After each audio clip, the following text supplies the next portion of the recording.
When you picture yourself 10 years from now, what's different? Is life better or is it worse? And how about you? Are you better or are you worse? Dostoevsky once wrote that the dividing line between good and evil doesn't exist between nations and on battlefields. It exists within every human heart, and I think he's right.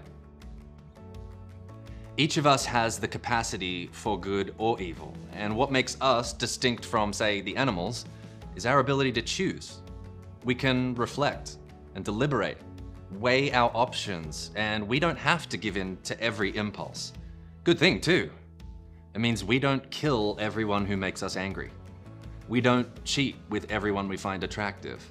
We don't eat everything that looks delicious because we have competing values.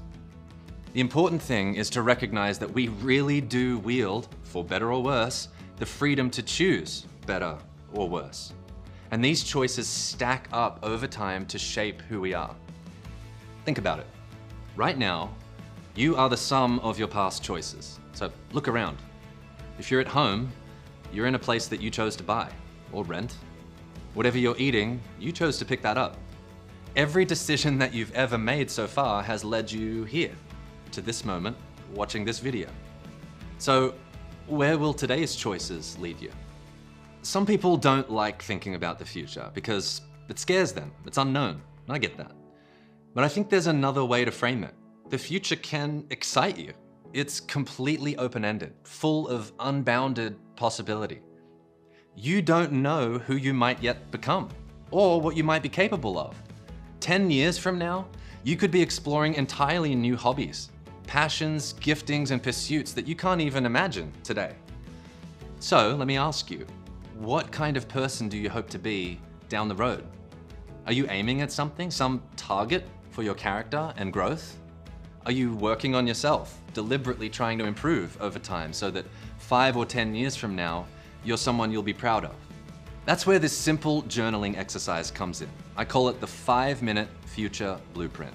It'll only take 5 minutes, but it's well worth it. Here's how it works. I want you to spend 5 minutes writing down a description of how good your life could be if, for the next 5 years, you consistently did what you know you ought to be doing. I think we all have a sense of what we should start doing, the things we need to stop doing, and how we could treat people better. But we often just leave it vague in our minds, or we don't take action on it. This exercise makes it concrete. The idea is to write a vivid description of what your life would look like if you allowed the best in you to flourish. Who would you be if you kept aiming upward, if you nurtured what's good inside you and let it grow? What would it look like if you were more disciplined? If you worked hard on something worthwhile and you set a meaningful goal and then pursued it with everything you've got? Maybe things could get better than you think. Maybe things could get way better than you think. Maybe, for example, you have a habit of being dishonest. What would it look like if you stopped that?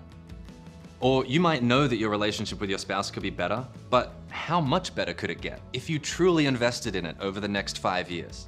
Picture it, feel it. Ask yourself, would your relationship with your spouse look different if you pursued them daily for the next 5 years? What about your relationship with your kids, your friendships, your own health? If everything was firing on all cylinders, what would life look like? Get specific so that you can see it clearly and aim at it. Think about the skills that you'd want to develop, that instrument that you've been wanting to learn, the craft that you've wanted to practice. Time goes quick, and in what feels like the blink of an eye, those 5 years will be here. So that's the whole point of this exercise, is to give yourself a compelling vision to aim towards. None of us really know how good our lives could be. We don't know where the ceiling is, but we have a sense of the direction, right? We can aim upwards, we can improve ourselves, and set right what needs to be set right. So that's your exercise. Today, like right now after this video, take those 5 minutes and write down the description of who you would be if you did everything you know you should do. When you make it concrete, you give yourself something real to move towards, something to spur you forward, something genuinely worth aiming at.